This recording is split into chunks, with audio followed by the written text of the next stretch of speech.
संपूर्ण शास्त्रोक्त आयुर्वेद सिखाने वाला भारत का एकमात्र प्लेटफॉर्म दीप गुरुकुलम में आपका हार्दिक स्वागत है। नमस्कार दोस्तों। तो दोस्तों, आज की वीडियो में हम चर्चा करने वाले हैं एक साधारण से दिखने वाले पेड़ की, जिसका नाम है अमलतास। तो चलिए, आज की वीडियो में हम अमलतास की जो हमारे आयुर्वेदिक ग्रंथों में जो बातें कही गई हैं और किस किस बीमारी में हम किस किस हिसाब से इसको काम में ले सकते हैं, उन सभी बातों के ऊपर हम आज के वीडियो में चर्चा करेंगे। तो चलिए स्टार्ट करते हैं। देखिए, सबसे पहले हम देखेंगे अमलतास का आयुर्वेदिक परिचय क्या है, रसगुणी, वीर्य, विपाक और प्रभाव क्या होते हैं, उपयोग करने का सही तरीका क्या है, किस किन बीमारियों में किस तरह से उपयोग करना है और किन लोगों को इसका सेवन से बचना है या फिर क्या सावधानियां हमें रखनी चाहिए सेवन करते समय। देखिए, तो सबसे पहले हम देखते हैं इसका आयुर्वेदिक परिचय क्या है। अमलतास को आयुर्वेद में आरकवद, राजवृक्ष, संपाक आदि कहा गया है, जिसका अर्थ है रोगों को नष्ट करने वाला। ये बेसिकली आरकवद का अर्थ है, ये ठीक है ना। आरकवद का है रोगों को नष्ट करने वाला। आयुर्वेद में इसे मृदुविरेचक कहा गया है, रक्त शोधक कहा गया है और वात पित्त शामक के रूप में वर्णित किया गया है। विशेष रूप से इसकी फली को औषधीय रूप से सबसे अधिक उपयोग किया जाता है। वैसे इसकी सारी चीजें ही वो औषधीय रूप में प्रयोग की जाती हैं।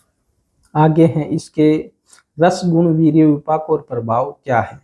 देखिए, रस जो इसका है, इसमें 3 रस होते हैं। मधुर मीठा रस इसमें होता है, तिक्त इसमें कड़वा रस होता है, एक कसाई इसमें कसैला रस होता है। देखिए, अलग अलग ग्रंथों में हो सकता है इसमें थोड़ा बहुत मतभेद आपको देखने को मिल सकता है। जो गुरु है, गुण है, वो गुरु भारी होता है, स्निग्ध, चिकनाहट यानी पचने में भारी और चिकनाहट देने वाला होता है। वीर्य जो शीतल यानी कि ठंडा, ठंडी तासीर का होता है। विपाक पचने के बाद में जो इसका हमारे शरीर पर जो प्रभाव पड़ता है वो मधुर होता है। प्रभाव यानी कि वातनाशक है, पित्तनाशक है, मर्दुविरेचक है, रक्त शोधक है, दाह है, जलन को कम करता है, रक्त को शुद्ध करता है। मर्दुविरेचक यानी कि पचने में जो पेट की जो समस्या है उसके लिए जो मतलब दस्त को लाने में पेट को साफ करने वाला है, ठीक है, आसानी से पेट को साफ करने वाला है। आगे है कौन कौन सी बीमारियों में हमें इसका प्रयोग कैसे करना चाहिए। अब ये इसमें डिटेल में बताया गया है कि किस किस बीमारी में इसका प्रयोग हमें कैसे करना चाहिए। जैसे कब्ज और पेट की सफाई के लिए हम इसका प्रयोग कैसे करेंगे। 1 से 2 चम्मच अमलतास की फली का गुद्दा रात को सोने से पहले गुनगुने पानी के साथ लेने से सुबह पेट अच्छी तरह से साफ होता है। ये तो है कब्ज और पेट की सफाई के लिए हमको ऐसे प्रयोग करना है। आगे है त्वचा रोगों के लिए अमलतास की छाल, हल्दी और जल को मिलाकर लेप बनाएं और प्रभावित त्वचा पर लगाएं। यह खुजली, जलन और एक्जिमा में यानी कि दांत में लाभदायक होता है। ये त्वचा रोग के लिए हो गया। बुखार और शरीर की गर्मी कम करने के लिए अमलतास की फली का काढ़ा बनाकर सेवन करें। यह पित्तजन्य बुखार और शरीर की गर्मी को शांत करता है। आगे है जोड़ों के दर्द और सूजन के लिए भी हम इसका प्रयोग कर सकते हैं। वो कैसे करेंगे। अमलतास की पत्तियों का पेस्ट बनाकर जोड़ों पर लगाए, यह वातजन्य दर्द में राहत देता है। आगे है बालकों के यदि पेट में अफारा हो जाए तो उसको हम कैसे यूज करेंगे। तो बालकों के अफारा और पेट के सूल में इसकी गिरी को नाभि के चारों ओर लेप करने से लाभ होता है। तो इस तरह से हम इसका अलग अलग बीमारियों में हम इसका अलग अलग तरीके से प्रयोग करके फायदा उठा सकते हैं। आगे है, सॉरी ये गलत यहाँ पर हमने एडिट नहीं किया, ये अमलतास आप पढ़ लेना, ठीक है ना। अमलतास देखिए, अत्यधिक दुर्बल जो व्यक्ति हैं उनको इसका सेवन नहीं कम करना चाहिए या फिर नहीं करना चाहिए, क्योंकि हल्का विरेचक है जिससे शरीर में कमजोरी आ सकती है।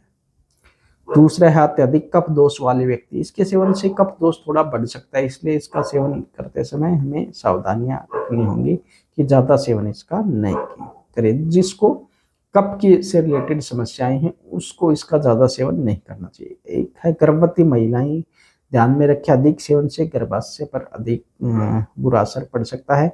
अमलतास की मात्रा अधिक लेने से दस्त और कमजोरी आ सकती है, क्योंकि मृदुविरेचक है, दस्त लाने का काम कर सकता है, तो इससे कमजोरी हो सकती है। हमेशा ताजा अमलतास का ही प्रयोग करें। तो ये कुछ बातें थी जो कि हमें सावधानियां रखनी चाहिए, ठीक है ना।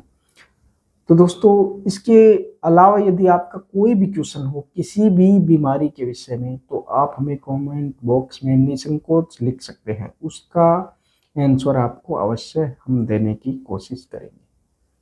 और यदि आपको ये वीडियो पसंद आ रही है तो इन वीडियो को लाइक व शेयर अवश्य करें। और जो लोग आयुर्वेद को सीखना चाहते हैं बिल्कुल बेसिक लेवल से और एडवांस लेवल तक, जो आयुर्वेद को सीखना चाहते हैं घर बैठे, तो वो भी इस चैनल को अवश्य सब्सक्राइब कर लें। ठीक है, तो मिलते हैं अगले वीडियो में कुछ नई जानकारियों के साथ। तब तक बने रहेगा हमारे साथ। जय हिंद, वंदे मातरम।